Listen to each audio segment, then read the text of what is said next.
pressures with Dylan Sampson. Please raise your hand for questions. We'll pass you a mic. Again, questions from the room first, and then if there are any questions from the Zoom, we'll take those second.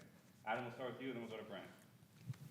Dylan, I don't know how much you've seen it, but Tennessee fans have been pretty passionate to get tickets to this game, even though it's on the road. I know you're worried about things in the field, but any part of that enthusiasm surprised you, or is that what this fan base is? Nah, it didn't surprise me. I just think about a couple years ago at LSU, where it felt like a home game, you know. That's what I expect from Tennessee fans, and, you know, I can't wait to get out there and see a whole bunch of orange. Brent? How much better do you feel right now compared to where you were 3 weeks ago? 3 weeks ago? Physically, how much better do you feel? No, I feel great. This time off is it's been good to my body. Probably the best I felt all season. You know, legs feel fresh. You know, every day counts. We'll go to Rick in the back.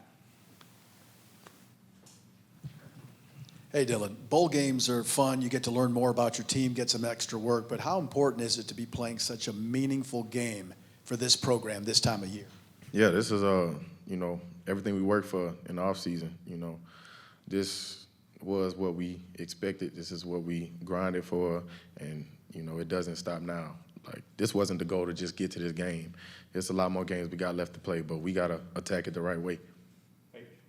An old clip I saw, I think it was from the Arkansas game, it was a 3rd and 4, and Miles Kisselman set a great block for you so that you could just explode down the field. How important has he been as that blocking tight end and getting you set to have these big runs? Yeah, him and, you know, all the tight ends who've been able to get in the game, they, you know, it doesn't go unnoticed by us, but a lot of people don't realize they're like the key cornerstone to making the run game go. And they're like that athletic extra offensive lineman. You know, we do a lot of stuff with them, and they're a big part of our offense.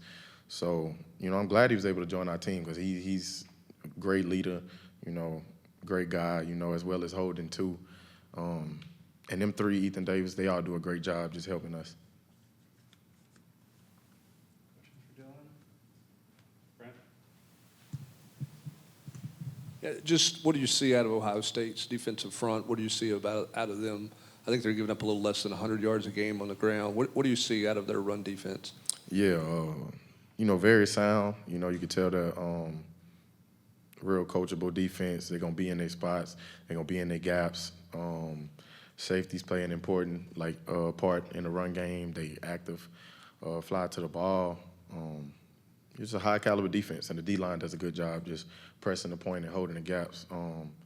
You know, if you watch the film, there's moments, depending on different teams, where, you know, there's opportunity to make plays, but you got to make them. But it's going to be a physical game.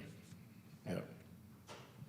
Dylan, your freshman year, you guys had Hendon and Jalen, and it was all the explosive pass plays. The last 2 seasons, you guys have led the SEC in rushing. Have you seen sort of just a shift in the program, shift in the offense with you and Jalen, and kind of what's that been like from your vantage point?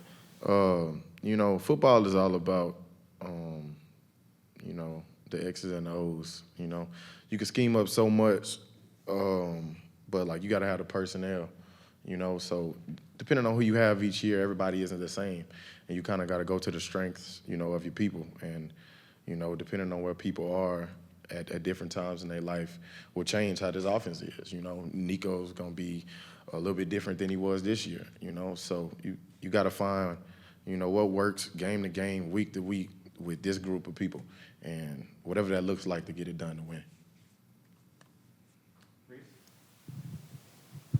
You said you've never felt better. What's the line between recovery versus reps and practice for you? I know you've probably been asked this multiple times this season, but what's that line? You know, it's really just up to the coaches. I like to practice and get out there and get moving. But, you know, I think they do a good job managing my reps and my load.